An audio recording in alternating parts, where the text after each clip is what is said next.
అందరికీ యేసుక్రీస్తు వారి నామమున శుభాభివందనం తెలియజేస్తున్నాను. మరలా మనందరము ఈ విధంగా కలుసుకోవడం మరి ఎంతో ఆనందదాయకం. అందరూ ఒకసారి మనం కళ్ళు మూసుకునేది చిన్న ప్రార్థన చేసుకొని వాక్యం కనుక మనం వెళ్దాం. పరలోకమందున్న మా తండ్రి, మీ ఘనమైన నామానికి వేలాది వందనాలు, స్తోత్రాలు ప్రభువా. గడిచిన కాలం అంతా నీ రెక్కల చోటున కాచి కాపాడి తండ్రి, మరొక దినాన్ని మీరు మాకు ఇచ్చి ఈ విధంగా మీ మాటలను పంచుకోగలిగే ధన్యత మాకు దయచేసినందుకు మీకు వందనాలు తండ్రి. వినుచున్న వారికి అందరికీ వినదగిన చెవులను, గ్రహించగలిగిన మనస్సును దయచేయమని, చెబుతున్న నాకును సమయోచితమైన జ్ఞానంను దయచేయమని, మాకు ఏ మాటలు అయితే అవసరమో ఆ మాటలు మరొకసారి మాకు వినిపించమని ఈ ప్రియకుమారుడు మా రక్షకుడు అయిన యేసుక్రీస్తు వారి పరిశుద్ధ నామమున ప్రార్థించి అడిగి వేడుకొంచున్నాం తండ్రి, ఆమేన్. ఈరోజు ఒక ప్రాముఖ్యమైన విషయాన్ని మీకు జ్ఞాపకం చేయాలని నేను ఆశపడుతూ ఉన్నాను. మనకు తెలియంది కాదు, కానీ తెలిసినటువంటి వాటినే మరలా ఒకసారి దేవుడు మన కొరకు మరి జ్ఞాపకం చేయాలని తలంపు వచ్చిన రీతిగా కొన్ని మాటలు మీకు జ్ఞాపకం చేయాలని ఆశపడుతూ ఉన్నాను. ఎందుకంటే ప్రతి మనిషి జీవితంలోనూ కష్టాలు, కన్నీళ్ళు, బాధలు, అనేకమైన ఇరుకులు, ఇబ్బందులు కలగటం అనేది అత్యంత సహజం. ఇలా అనేక బాధలు కలుగుతూ ఉన్నప్పుడు, అనేకమైనటువంటి శోధనల ద్వారా మనం వెళుతూ ఉన్నప్పుడు మనం చాలాసార్లు అనుకుంటూ ఉంటాం, ఎందుకు నాకు దేవుడు ఎలాంటి శోధన ఇచ్చాడు, ఎందుకు దేవుడు నాకు ఎలాంటి కష్టం ఇచ్చాడు అని మనం చాలాసార్లు అనుకుంటూ ఉంటాం. కానీ దాని వెనక దేవుని ఉద్దేశం ఏమై ఉన్నదో అనేది మనం గ్రహించలేక మనం పొరపాటు పడుతూ ఉన్నామన్న సంగతి ప్రతి ఒక్కరూ గమనించాలి.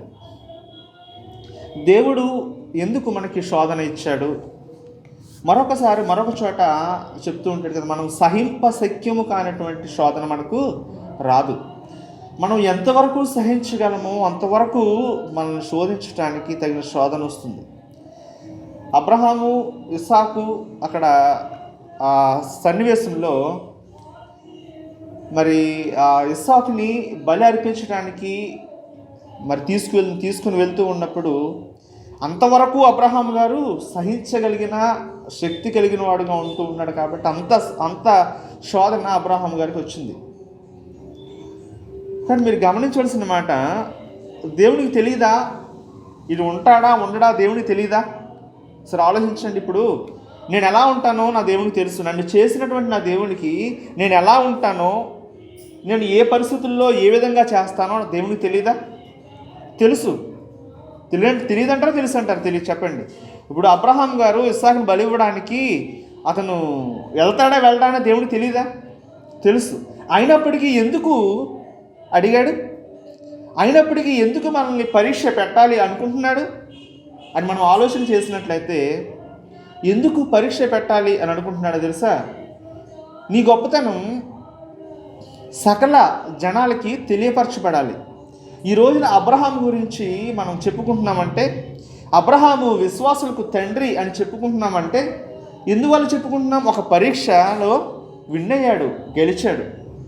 నేను ఒక పరీక్ష రాస్తేనే, ఆ పరీక్షలో నేను విన్ అయితేనే పలానా నిరంజన్ అనేవాడికి ఈ పట్టా లేదా ఈ డిగ్రీ అనేది ఇవ్వడం జరుగుతుంది గవర్నమెంట్ వారు. అవునా కాదా?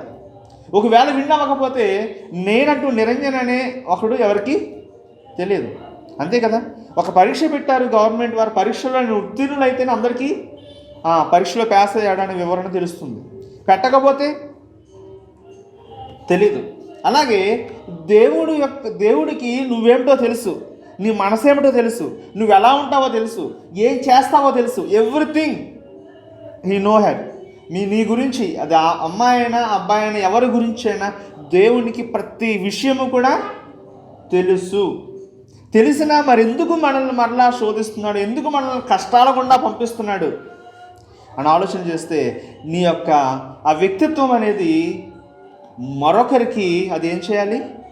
ఒక మార్గదర్శిగా ఉండాలి. మరొకరు నిన్ను మార్గదర్శిగా తీసుకుని మరొకరు వారి యొక్క జీవితాన్ని మార్చుకోవాలి. అబ్రహాముని మనకి ఒక మోడల్గా చూపిస్తున్నాడు. అబ్రహాము ఇదిగో ఇలాంటి విశ్వాసమైనటువంటి పరిస్థితుల్లో వెళ్ళాడు. నీవు ఎలా ఉండాలి? అలాంటి పరిస్థితుల్లో వెళ్ళాలి.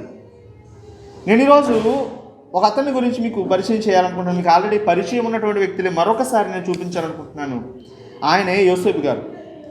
యోసేపు గారి గురించి మనకి ఆదికాండ గ్రంథంలో 37వ అధ్యాయం నుంచి మనం చూస్తూ ఉంటే 36, 37, 38 అధ్యాయాల్లో మనకి యోసేపు గారు కనిపిస్తూ ఉంటారు. యోసేపు గారి గురించి కొన్ని మాటలు నేను మీకు చెప్పాలని నేను ఆశపడుతూ ఉన్నాను. ఈ ఆదికాండ గ్రంథంలో యోసేపు గారి గురించి మనం చెప్పినటువంటి మాటలు మనం చూస్తే, యోసేపు గారి పరిచయం మీకు చెప్తున్నాను. యాకోబుకి ఎంతమంది కుమారులు? 12 మంది కుమారులు. యోసేపు 11వ వాడు కదండి. యోసేపు గారిని తండ్రి ఎక్కువగా ప్రేమించాడు. యోసేపు గారు రావడం కలలు అనగా ఫ్యూచర్ అనేది దేవుడు యోసేపు గారికి చూపించాడు.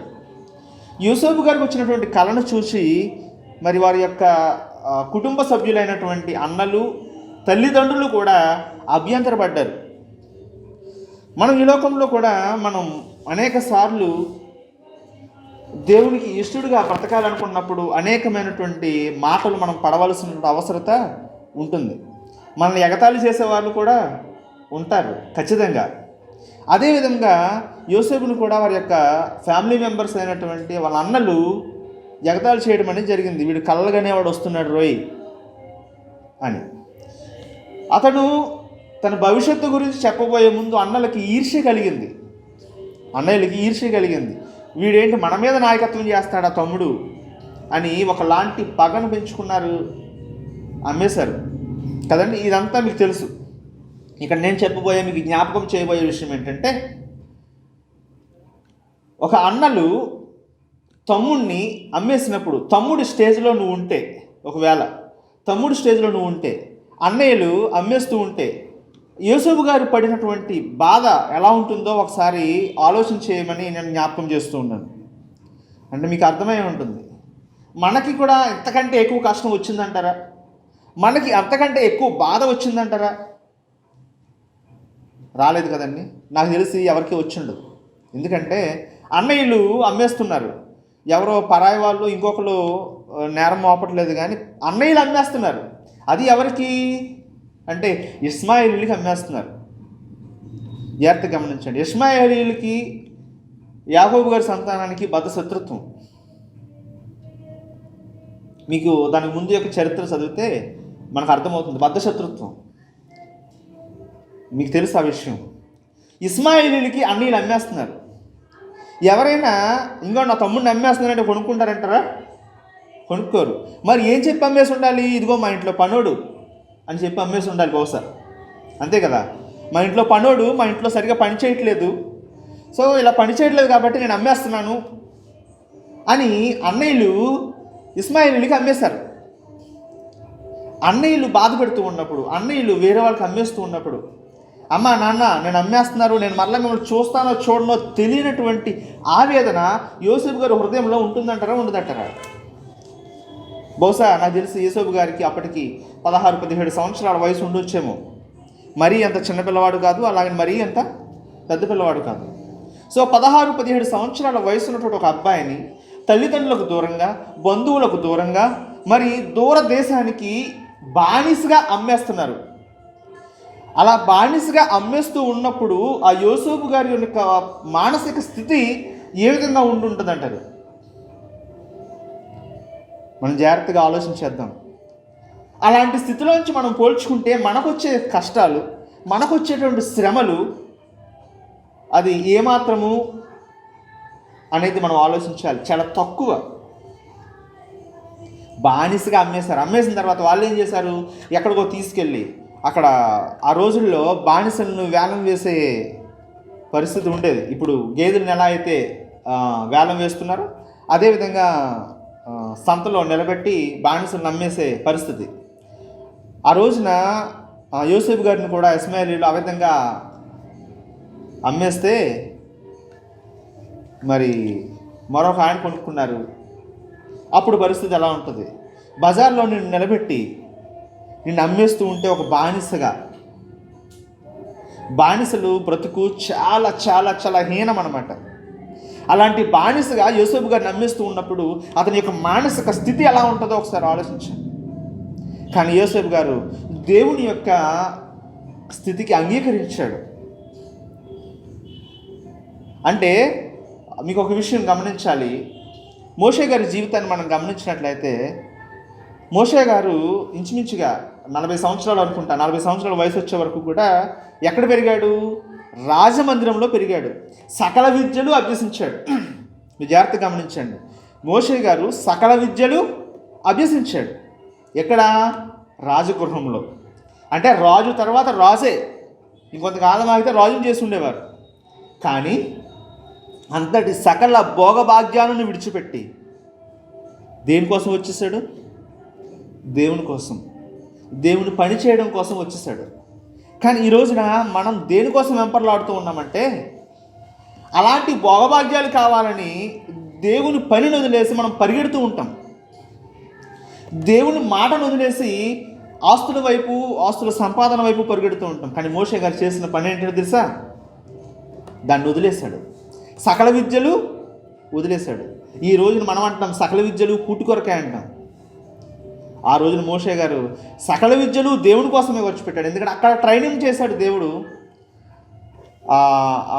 రాజగృహంలో సకల విద్యలు ఎందుకు నేర్పించాడంటే 40 సంవత్సరాలు అరణ్యంలో వాడుకోబడ్డాడు. అరణ్యంలో వాడుకోబడ్డానికి 40 సంవత్సరాలు అక్కడ ట్రైనింగ్ చేశాడు. మనం ఒప్పుకుంటామా? అలాంటి స్థితి మనం ఒప్పుకుంటామా? కారు ఎక్కినటువంటి నీవు నడిచి వెళ్ళమంటే ఒప్పుకుంటామా? ఒప్పుకోలేం. అది మానవ నైజం. యోసేపు గారు ఆ తల్లి తండ్రి దగ్గర అల్లారు ముద్దుగా పెరిగినటువంటి వ్యక్తి, చాలా అందగాడు, మరి ఎంతో మురిపెంగా, మరి చాలా ఎర్రనివాడిగా, చక్కగా, మంచి రూపం కలిగిన వాడిగా, అల్లారు ముద్దుగా తల్లిదండ్రులు పెంచుకున్నటువంటి బిడ్డ బానిసగా అమ్మివేయబడ్డాడు. అంత కష్టం వచ్చింది. నీ జీవితంలో, నా జీవితంలో ఇలాంటి కష్టం ఎక్కడుందో ఒకసారి ఆలోచించండి.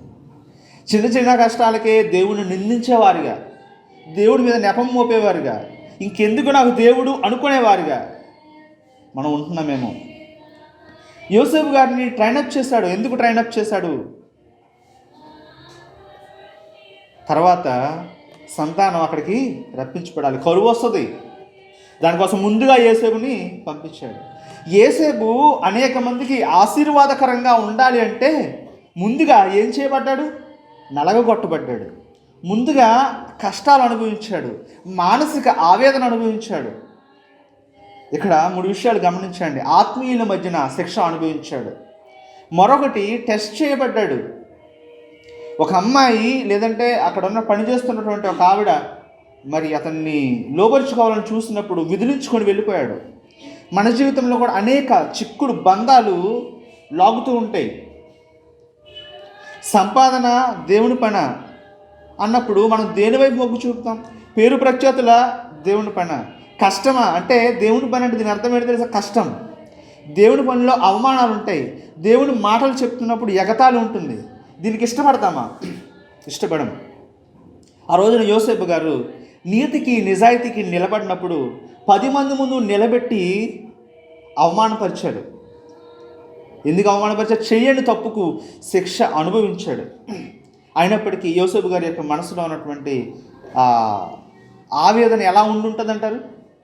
ఒకసారి ఆలోచన. చెయ్యని తప్పుకు నన్ను నిందిస్తున్నారే, అరే నా భార్య మీద అనేక నిందలు పడుతున్నాయే అని పోతీఫరు అనుకొని ఉండొచ్చు. ఎందుకంటే అక్కడ ఉన్నటువంటి సిచ్యువేషన్ అలాంటిది. కానీ ఆ అమ్మాయి చెప్పినటువంటి మాటకే ఆ రోజున ఏమైంది? ఓట్లు పడ్డాయి. నీ జీవితంలో కూడా అనేక మంది నీ పక్షాన ఉండుండొచ్చేమో, నువ్వు తప్పు చేయకుండా ఉండుండొచ్చేమో, కానీ అవమానాలు, నిందలు, బాధలు పడుతూ ఉన్నప్పుడు, నీ మీద నిందలల్లా మోపుతూ ఉన్నప్పుడు నువ్వు సంతోషంగా వాటిని స్వీకరించాలి. అలా స్వీకరించగలిగితేనే దేవుని యొక్క రాజ్యంలో నీవు ఉంటావు. యోసేపు గారి ద్వారా అనేక మందికి ఆశీర్వాదం రావాలి అంటే యోసేపు గారిని అలంగొట్టబడాలి. ఒక బంగారం మరి మీ యొక్క అలంకరించుకునే వస్తువుగా తయారు చేయబడాలి అంటే ఆ అలంకరణ సామాగ్రిగా రావడానికి అందులో ఉన్న మట్టి, అందులో ఉన్న కళంకము అంతా పోగొట్టడం కోసం ఏం చేస్తారు తెలుసా? కాలుస్తారు. నిప్పుల మీద చాలా కరగబెడతారనమాట. అలా కరగబెట్టినప్పుడే నీలో ఉన్నటువంటి అసలు మెరుపు బయటకు వస్తుంది. అందుకే కదండి దేవుడు మనల్ని పుటం వేస్తున్నాడేమో. బంగారాన్ని ఏమంటారు? పుటం వేయడం అంటారు. వజ్రం మీకు తెలుసు కదా, బాగా అత్యంత ఖరీదైంది, చాలా గట్టిది. కానీ వజ్రం మనం చూసినప్పుడు వజ్రం అని కూడా గుర్తుపట్టరేమో, రాయేలాగా ఉంటుంది. మరి దాన్ని మెరుపు ఎప్పుడు వస్తుందో తెలుసా? అనేక షేప్స్లో దాన్ని కట్ చేయాలి. వజ్రాన్ని డిఫరెంట్ షేప్స్లో కట్ చేసినప్పుడు మాత్రమే ఆ వజ్రానికి మెరుపు వస్తుంది.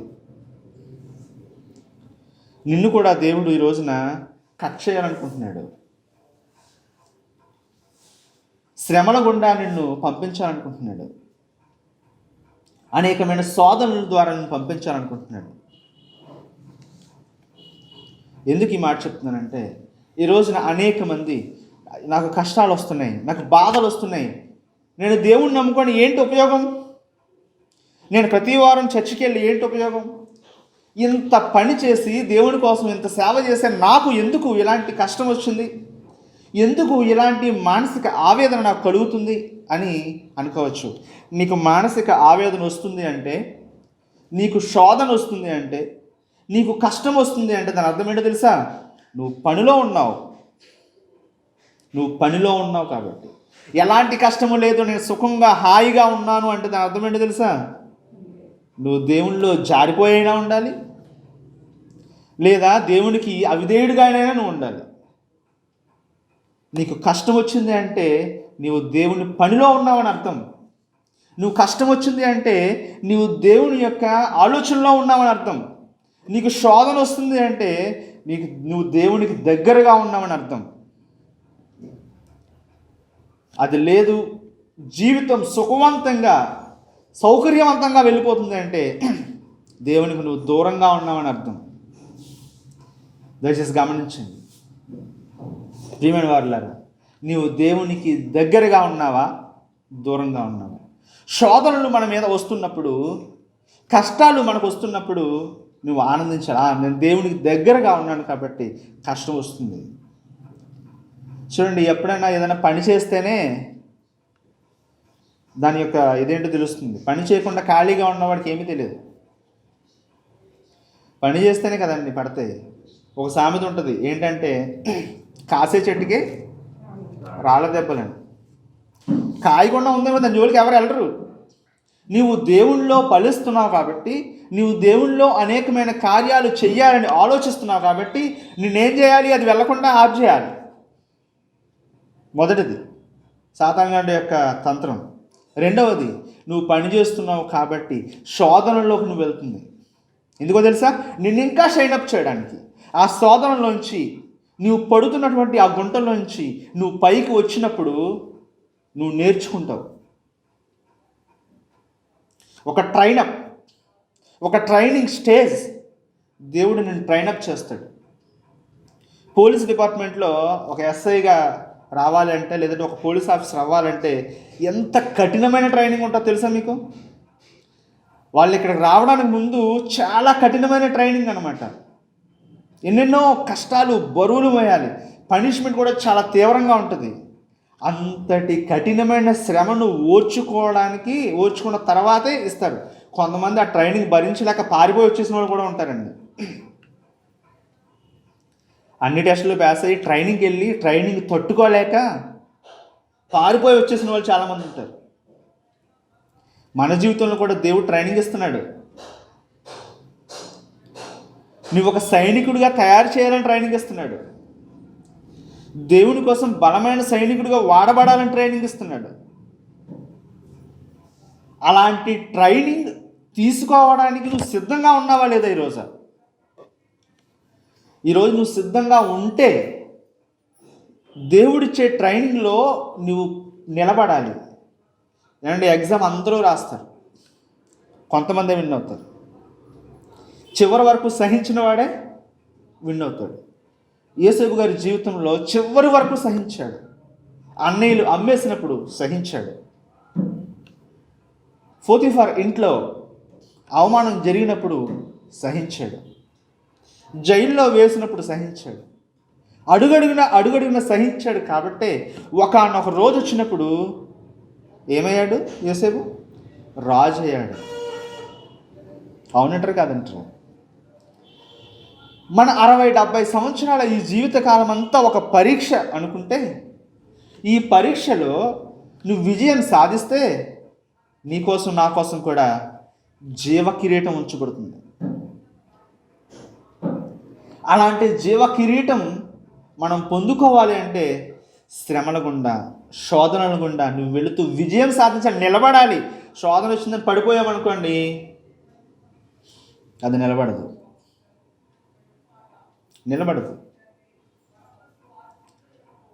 కాబట్టి ప్రియమైన దేవుని పిల్లలారా, అనేక కష్ట సమయాల్లో, అనేక ఇబ్బందుల్లో మనం ఎలా ఉంటున్నాం, ఎలా నిలబడగలుగుతున్నాం? ఏడ్చేవారిగా, కృంగిపోయేవారిగా మనం ఉంటున్నాము. లేదా ఈ జీవితమే అవసరం లేదు, ఇంకా ఇన్ని కష్టాలు నేను భరించాలా, ఇన్ని బాధలు నేను భరించాలా, ఈ జీవితాన్ని అంతం చేసేసుకుందాం అనుకునే వారు కూడా ఈ రోజున అనేక మంది ఉంటూ ఉన్నారు. ప్రియమైన వారులారా, చాలా జాగ్రత్తగా గమనించండి. మెసేజ్ వింటున్న ప్రతి ఒక్కరు గమనించవలసిన విషయం ఏంటంటే, నీ జీవితంలో శ్రమ వస్తే, నీ జీవితంలో కష్టం వస్తే దేవునికి నీవు దగ్గరగా ఉన్నావని అర్థం. నువ్వు ఇంకా ఇంకా ఇంకా ఇంకా దేవునిలో ఎదగడానికి, నీకు జీవ కిరీటం ఇవ్వడానికి ఆయన ఆశపడుతున్నాడని అర్థం. అలా కాకుండా కష్టం వచ్చిందని వదిలేస్తే, దేవునిలో నువ్వు దిగజారిపోతే ఎప్పటికీ దేవుడిచ్చే బహుమానాన్ని నేను పొందుకోలేమన్న సంగతి నువ్వు గమనించాలి. అబ్రహాం గారి జీవితాన్ని మీరు ఆదర్శంగా తీసుకోండి. యోసేపు గారి జీవితం చూడండి, యాకోబు గారి జీవితం చూడండి. బైబిల్లో అనేక మంది జీవితాలు ఎంత నరకప్రాయం నుంచి వాళ్ళు కొనుక్కోబడ్డారని మీరు ఆలోచించండి. ఇక్కడ ప్రియమైన దేవుని పిల్లలారా, నా మాటను వింటున్న ప్రతి ఒక్కరు గమనించాల్సిన విషయం, life is not a bed of roses అంటారు. అంటే జీవితం అనేది పూలపాన్పు కాదు. జీవితం అనేది పూలపాన్పు కాదు అంటే ఎప్పుడు సుఖాలు ఉండవు. ఏముంటాయి? ముళ్ళ కంపలు కూడా ఉంటాయి. ఆ ముళ్ళ కంపల్లోంచి దారిని సుగమం చేసుకుంటూ ముందుకు వెళ్ళిన వాడే విన్ అవుతాడు. నీ జీవితంలో ఆర్థిక బాధలు ఉండొచ్చు, మానసిక ఇబ్బందులు ఉండొచ్చు, నీవు కోరుకున్నది నీకు దక్కకపోయి ఉండొచ్చు. ఆయనంత మాత్రాన నీ జీవితం దేవునికి కావాలి. నీ జీవితం దేవునికి కావాలి కాబట్టే నీ జీవితంలోకి కష్టాలు వచ్చాయి. నీ జీవితం దేవునికి అవసరం కాబట్టే నీ జీవితంలోకి బాధలు వచ్చాయి. అనేక మంది దేవుణ్ణి తెలియనటువంటి వారు అనేక మంది సుఖభోగాలతో మరి అనేక మంది ఉంటూ ఉన్నారు. ఎలాంటి కష్టము లేకుండా, ఎలాంటి బాధ లేకుండా సుఖంగా వారి యొక్క జీవితాన్ని వెల్లదీస్తూ ఉన్నారు. అలాంటి జీవితాలు దేవునికి దగ్గరగా ఉన్నాయా, దూరంగా ఉన్నాయా అన్నది మనమే ఆలోచించుకోవాల్సిన వారంగా ఉంటూ ఉన్నాం. అలాంటి కష్టాల్లో ఉన్నప్పుడు చాలామంది, మరొక మాట చెప్తాను, మీకు జ్ఞాపకం చేస్తాను. అలాంటి కష్టాల్లో ఉన్నప్పుడు చాలామంది అనుకునేది ఏంటంటే, నేను ఎంత ప్రార్థన చేసినా దేవుడు వినట్లేదు అని అనుకుంటారు. ఎంత నేను దేవునికి మొరపెట్టినా నా ప్రార్థన ఆలకించట్లేదు అనుకుంటారు. ప్రియమైన దేవుని పిల్లలారా, దేవుడు నీ ప్రార్థన ఆలకించడానికి కొంచెం సమయం, అనగా ఆయన ఆలకించలేకుండా ఉన్నటువంటి వాడు కాదు. కానీ నీ ప్రార్థన ఆలకించిన తర్వాత నీకు సమాధానం రావడం లేట్ అవుతుంది అంటే నేను పరీక్షిస్తున్నాడేమో. ఒకసారి యోహాను సువార్త ఈ మాట చూపించి నేను ముగిస్తాను.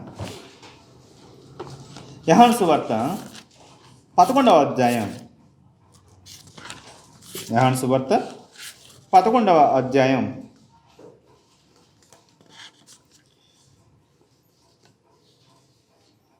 ఈ అధ్యాయంలో మనకి ఒక సంఘటన కనిపిస్తూ ఉంటుంది.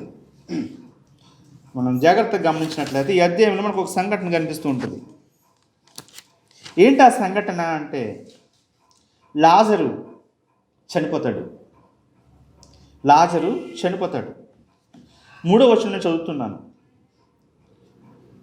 అతని అక్క చెల్లెండ్రు, ప్రభువా, ఇదిగో నీవు ప్రేమించువాడు రోగి అయి ఉన్నాడని ఆయన యొద్దకు వర్తమానం పంపారు. లాజర్ అంటే యేసుక్రీస్తు వారికి ఇష్టం. అనగా నువ్వు ప్రేమించున్నవాడు రోగిగా ఉన్నాడు, రోగగ్రస్తుడిగా ఉన్నాడు, కాబట్టి నీవు వచ్చి వారిని బాగు చేయమని యేసుక్రీస్తు వారి దగ్గరికి వర్తమానం పంపాడు. ఆ కింద వచ్చినాడు మనం చూసినట్లయితే యేసుక్రీస్తు వారు చెప్తున్నారు చూడండి. యేసు అది విని, ఈ వ్యాధి మరణం కొరకు వచ్చినది కాదు, కానీ దేవుని కుమారుడు దాని వలన మహిమపరచబడినట్లు దేవుని మహిమ కొరకు వచ్చినది అనేను. అండి ఎవరి దగ్గర, ఫర్ ఎగ్జాంపుల్ నా దగ్గరికి ఎవరికైనా ఒంట్లో బాగోలేదని చెప్పి ఎవరన్నా ప్రార్థన చేయమని వచ్చారనుకోండి, నువ్వు చచ్చిపోవడానికి ఏమీ రాలేదులే అంటే ఎలా ఉంటుంది అంటారు? అసలు ఆలోచిద్దాం. మరి యేసుక్రీస్తు వారు చెప్తున్న మాట ఏంటి తెలుసా? ఈ వ్యాధి మరణము కొరకు రాలేదు, కానీ దేవుడిని మహిమపరచబడడానికి వచ్చింది అని చెప్తాం అని యేసుక్రీస్తు వారు చెప్పినప్పుడు ఆ యొక్క పరిస్థితి ఎలా ఉందో ఒకసారి గమనించండి. అంటే యేసుక్రీస్తు వారు తెలుసు కదా అతను మరణం అయిపోతాడు. మరి ముందుగా వెళ్ళొచ్చు కదా, వెళ్ళలేదు. ఇప్పుడు గమనించండి, రాలేదు. మరి ఎప్పుడు వెళ్ళాడు ఆయన? చూడండి ఒకసారి.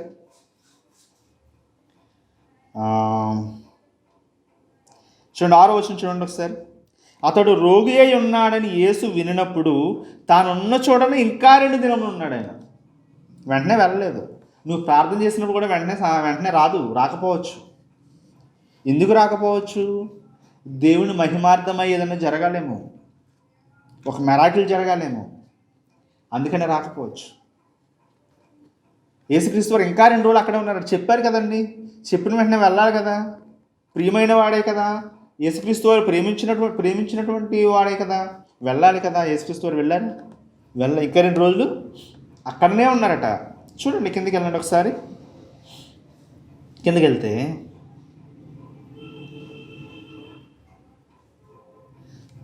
11వ వచనంలో చూడండి.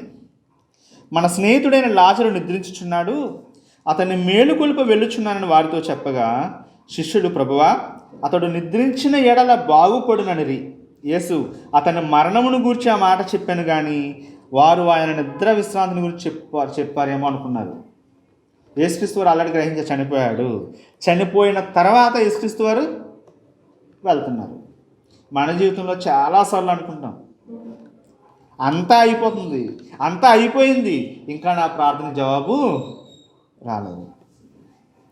ఆ రోజున లాజరు కోసం యేసుక్రీస్తు వారి దగ్గరికి సమాచారాన్ని తీసుకెళ్ళిన వారు అదే అనుకొని ఉంటారు, సమాచారాన్ని పంపించిన వారు అదే అనుకొని ఉంటారు. అవునంటారు కాదంటారు? ఖచ్చితంగా. కానీ యేసుక్రీస్తు వారు ఎప్పుడు వెళ్తున్నారు? అంతా అయిపోయిన తర్వాత వెళ్తున్నారు. ఏమైపోయింది? మరణించాడు లాజరు మరణించిన తర్వాత యేసుక్రీస్తు వారు వెళ్తున్నారు. చూడండి 14వ వచనం అంటున్నారు చూడండి. లాజరు చనిపోయెను, మీరు నమ్మునట్లు నేను అక్కడ ఉండలేదని మీ నిమిత్తము సంతోషించున్నాను. అయినను అతని యొద్దకు 17వ వచనం చూడండి ఒకసారి. యేసు వచ్చి అది వరకే అతడు 4 దినములు సమాధిలో ఉండెనని తెలుసుకున్నాను. బేతనియా యెరూషలేమునకు సమీపమై ఉండెను. అతనికి ఇంచుమించు కోసెడు దూరం గనుక యూదులలో అనేకులు వారి సహోదరుని గురించి మార్తను మరియను ఓదార్చుటకు వారి యొద్దకు వచ్చి ఉండరు. మార్త యేసు వచ్చుచున్నాడని విని ఆయనను ఎదుర్కొన వెళ్ళను, కానీ మరియ ఇంటిలో కూర్చుండి ఉండెను. మార్త యేసుతో, ప్రభువా, నీవిక్కడ ఉండిన ఎడల నా సహోదరుడు చావకుండును. ఇప్పుడైనను నీవు దేవుని ఏమడిగినను దేవుడు నీకు అనుగ్రహించునని ఎరుగుదును. యేసు నీ సహోదరుడు మరలా లేచిన ఆమెతో చెప్పగా మార్త గారు అనుకున్నారు, అప్పుడు నీ సహోదరుడు మరలా లేస్తాడని చెప్తే ఆమె ఏమనుకున్నదంటే, పునరుత్థానం ఉంది, అనగా మరలా తిరిగి లేస్తాం కదా, మనకు పునరుత్థానం ఉంది కదా, అప్పుడు లేస్తాము అని అనుకున్నది. కాబట్టి యేసుక్రీస్తు వారు చెప్తున్నారు, జీవమును నేనే, పునరుద్ధానమును నేనే, నా యందు విశ్వాసం ఉంచువాడు చనిపోయినను బ్రతుకును, బ్రతికి నా యందు విశ్వాసం ఉంచి ప్రతివాడు ఎన్నటికీ చనిపోడు. యేసుక్రీస్తు వారు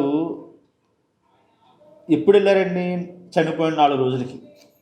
చనిపోకముందు వర్తమానం పంపితే చనిపోయిన 4 రోజులకి యేసుక్రీస్తు వారు వెళ్ళారు. చూడండి ఎంత లేట్ చేశారంటారు. చాలా లేట్ చేశారు కదా. చాలా మన ప్రార్థనకి చాలాసార్లు జవాబు అంత లేటుగానూ రావచ్చు. కానీ నీ విశ్వాసం ఎలా ఉంది? నీ విశ్వాసం ఎలా ఉంది?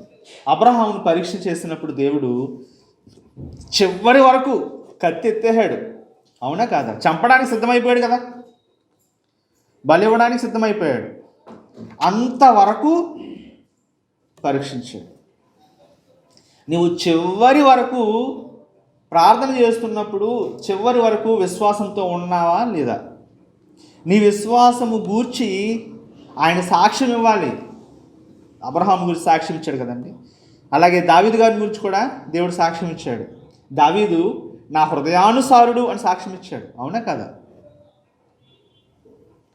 మరి హృదయానుసారుడైన దావీదు కష్టాలు రాలేదా? బాధలు రాలేదా? దావీదు గారు చెప్తారు, నా కన్నీటితో నా పడక తేలిపోతుందంటాడు.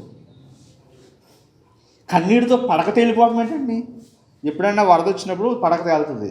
కన్నీటితో తేలిపోతుందట దావీదు గారి పడక. ఒక రాజు.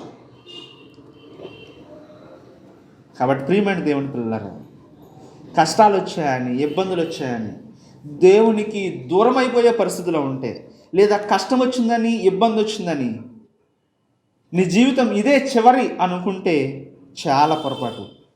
నీ జీవితం దేవునికి కావాలి. ప్రియమైన వారులారా, ఎవరైనా ఇలాంటి పరిస్థితుల్లో మీరు ఉంటే ఇప్పుడే మోకరించి దేవుని ప్రార్థించండి.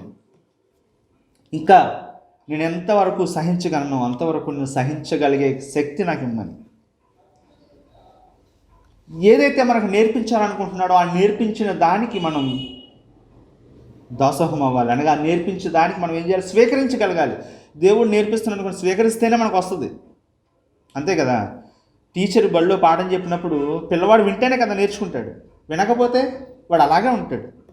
దేవుడు మీకు మాటలు చెప్తున్నప్పుడు, దేవుని మాటలు మీకు వినబడుతూ ఉన్నప్పుడు మనం విని దాన్ని ఆచరిస్తేనే, దాన్ని అంగీకరిస్తేనే మనం నేర్చుకున్న వారుగా ఉంటాం, దేవునికి ఇష్టడుగా మనం బ్రతుకుతాం. మన జీవితంలో కొన్ని మార్పులు అనేవి సంభవిస్తాయి. అలా లేకపోతే కనుక మనం ఎప్పటికీ ఎన్నటికీ దేవుడిచ్చే రాజ్యాన్ని స్వతంత్రించుకోలేము.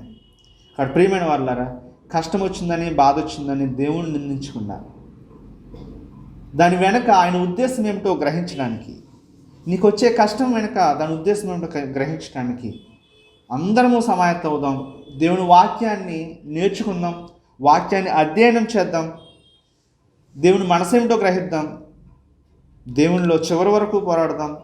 దేవుని కొరకు మంచి సైనికుడిలా, మంచి పోరాట యోధునిలా పౌలు గారు అంటారు, నేను మంచి పోరాటం పోరాడుతని, నా పరుగు తుదముట్టించుతని. నీకు నాకు అలాంటి సాక్ష్యం ఉందా? అలాంటి సాక్ష్యంతో మనందరం జీవిద్దాం. అందరూ కళ్ళు మూసుకుని ప్రార్థన చేసుకుందాం. పరలోకమందున్న మా తండ్రి, మీ ఘనమైన నామానికి వేలాది వందనాలు, స్తోత్రాలు ప్రభువా. ఇప్పటి వరకు మీ బిడ్డలకు కొన్ని మాటలు చెప్పి ఉంటుండగా, చెప్పినటువంటి మాటలు వారి యొక్క వినికిడిలో, వారి యొక్క గ్రహింపులో మీరు తోడేయండి. విడిచిపెట్టేవారుగా కాకుండా విని గ్రహించేవారుగా, విని నీ కొరకు జీవించేవారుగా ప్రతి ఒక్కరి మనసును మార్చమని మీ ప్రియకుమారుడు మా రక్షకుడైన యేసుక్రీస్తు వారి పరిశుద్ధ నామమున ప్రార్థించి అడిగి వేడుకొంచున్నాం తండ్రి. ఆమేన్.